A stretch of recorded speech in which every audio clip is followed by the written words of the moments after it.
I got an email today from a friend who is a mother, right? And we got to know each other because her daughter is a Halloween fan.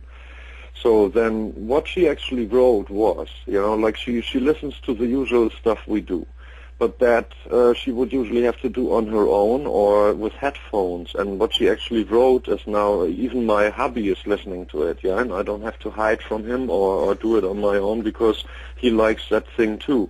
And this is just what our manager wanted to achieve. After 25 years, the thing is we have bad media coverage in Germany, for instance, given the fact that we exist since 25 years. Whoever gets mentioned in the media or in TV shows or whatever is them old Scorpions, They don't even ever mention bands like Lucifer's Friend or Accept or whatever, yeah, and that's just a way to turn things around possibly or whatever. When you have 25 years, you can actually do it because also Charlie, our producer, he's capable of doing those things. He's doing all kinds of productions. He's not just a heavy metal mastermind. And with the not just, I don't mean that it's any less or whatever. It's just, he's doing different stuff. Like his main efforts are in the heavy metal field, that's for sure. But as you listen to the record, you can see this cannot be possibly done by somebody who has no clue of what he's doing otherwise. And just to state a point, we thought it was worthwhile doing it because at what other point than when we hit the 30 or what? Or then find excuses or whatever, and we just thought it was a good point in trying this. And we don't want to alienate anyone. It's just it's pretty clear if somebody doesn't like it, that's okay. But we're not we didn't commit time and resources to new tracks, so we didn't waste any time, so to say, and energy that won't show on the next Halloween record, which will be a typical one, right? So there's no fear of having I don't know, a transformation music-wise of this band or whatever. I mean, it's just that particular 25th anniversary Unarmed album, and that's it. Yeah.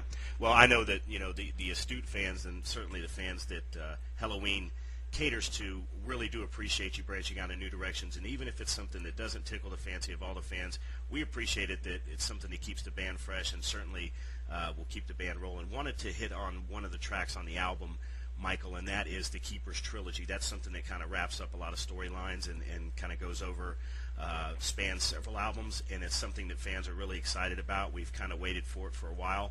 Was that something that's been in the works for a while, Michael, or is that something that you guys just wanted to roll out for this album? Well, that happened during the production of this very album, and there was no indication that anything like the Keeper's Trilogy would ever occur until that point, and it took a large part of the whole production. So the whole production took little over a year, ever since the first ideas have been conceived and the first list has been made of like what we actually try to F up.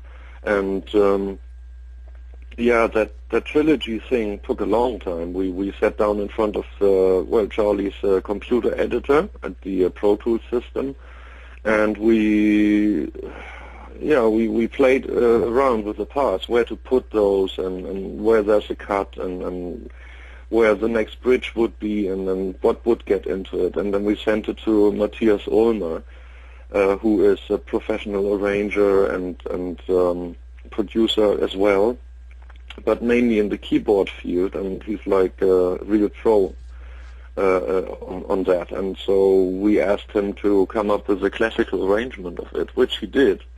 Within a few weeks or 1 week or whatever, he came up with a final, more or less final result, and it already sounded so good that we were just going, now imagine this with a real orchestra afterwards.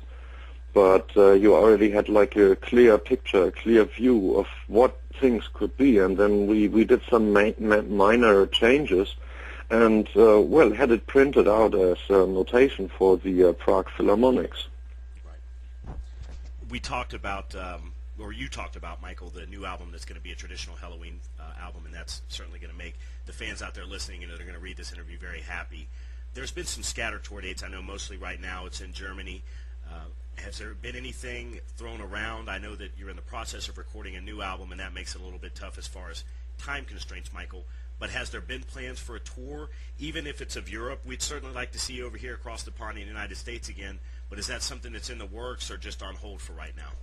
No, it's just that apart from those mini setup things we've done recently, those were, I think, 5 dates we did, and well, basically it was in-store autograph sessions. Right.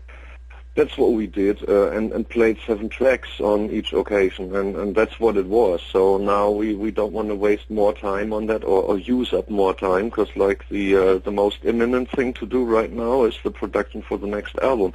Usually you don't go out on tour without a new album.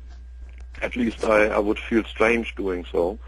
If not for possible festivals, if someone offers you like 200,000 petrodollars to play in Arabia or something, then that's certainly a thing you need to consider. But apart from that, no, we want to do that new CD, and then tour will start in end of October, November, more or less.